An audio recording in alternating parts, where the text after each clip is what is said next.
are still leading productive lives outside of, what they're doing. So I think that's why the boxing piece fits in so well as well. Yeah, exactly. And I think just they spend so much time in like hospitals and doctors' clinics. And if you go to a lot of Parkinson's social groups are either in hospitals or like nursing homes or, assisted living facilities. It's just a different environment being in a boxing gym. You're not really seen as a patient. You're seen as a boxer, a fighter. So I think that environment makes a huge difference as well.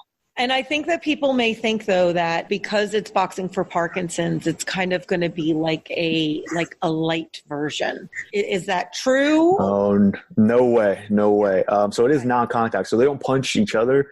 So it's actually one of the biggest questions I get is, it's a non-contact program. But I put on some pads and they get to hit me and they go crazy. My boxers, they travel everywhere. A lot of them are retired and they go to other rock steadies and they see a difference between people who are doing it through, an occupational therapist point of view or a physical therapist point of view. And then my point of view, which is a personal trainer where, the therapist may be a little bit more gentle with them. Or me, I'm like, let's go. I know they come in and they don't think they could do things. And then I push them past their limits. And then they're like, holy crap, I can do it, and then I can keep up with these people. That point of view through a personal trainer, I think makes a difference because I know people, it's a confidence issue. They don't think they can because they haven't in so long. But once you get them moving, it's kind of like that light clicks off that, I can do this. And the great thing about boxing is it doesn't really matter what stage, exercise level you're at, what physical condition you're at. If a guy who's not in good shape is going 100%, it's going to have the same effect on the person who's in really good shape going 100%, because there's more of like an intensity way to measure the program rather than the reps, the weights, the sets, stuff like that. Right. So this is a great thing too, because I was speaking with a cyclist in the area as well that does indoor cycling. And one of the great things that she loves about indoor cycling is that she focuses her program on your intensity. Right? Mm-hmm. So I want you at a level, out of 1 to 10, I want you at a level. I only can compare myself to myself. Yep, exactly. Boxing is very similar in that, if you have someone that's giving 100%, their 100% may be different from someone else's, but there's no real way from an outsider's point of view to see what that difference is. You can see the person giving it their all. Exactly. The punches may be a little bit lighter, but it's their 100%, and that's what matters the most. Yes. Oh, I love that so much. Yeah. So, exactly. So what else do I need to know about Rocksteady Nova? If anyone is interested in coming on board, it's exclusively for people with Parkinson's. Yes, it's funny because I do get a lot of calls from people who just want a boxing class or people who are just senior citizens, and it's like, sorry, you have to have Parkinson's. So it's like, sorry, you have to have this disease. Sorry, you don't have this, incurable disease. You can't be in my class. Right. So it's just so that's funny when you get those calls. So maybe I should start a senior boxing class. There's an idea right there.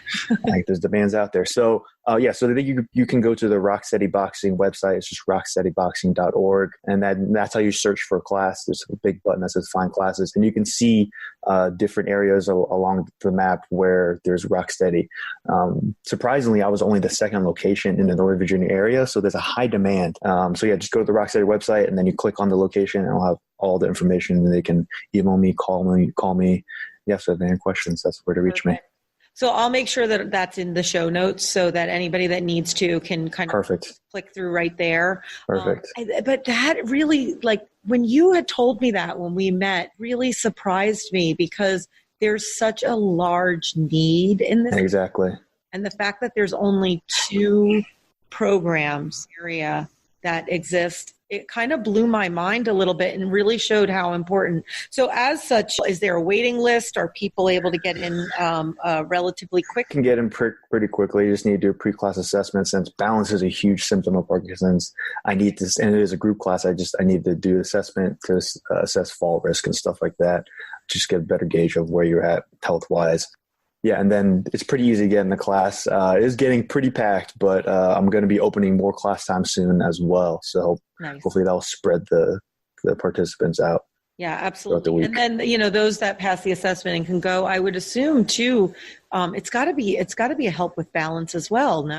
Yes, definitely help with balance and the footwork as well. So that's the combination of the two really helps. Okay, great. And I think the other thing that's really important, or I think that what you're doing is really important, you touched on it earlier today, is not all of our medical professionals, because we have amazing medical professionals in this area and in Baltimore. But I think that a lot of times, we've seen people so many times at so many stages that we kind of write the rules before the individual person. Does that make sense? Yeah, I kind of, yeah, and see what you're saying. I think that it's important that, we push people, because we do know that there's this wonderful plasticity of what we're able to accomplish, even when we don't have certain things that are working. Other areas of our brain take over, and other areas of our well-being can take over, get us to accomplish goals beyond what we medically thought was. I mean, look at what we thought was possible for someone with Parkinson's 30 years ago versus today. It's amazing. And we see people fighting hard. Yeah. And not just in boxing. Yeah. In general. Yep. In general, in life. So I think that's really exciting. Definitely. Yeah. So, anything else that we want to add before we move on? No, I mean, my class is, male, female, retired people are still working.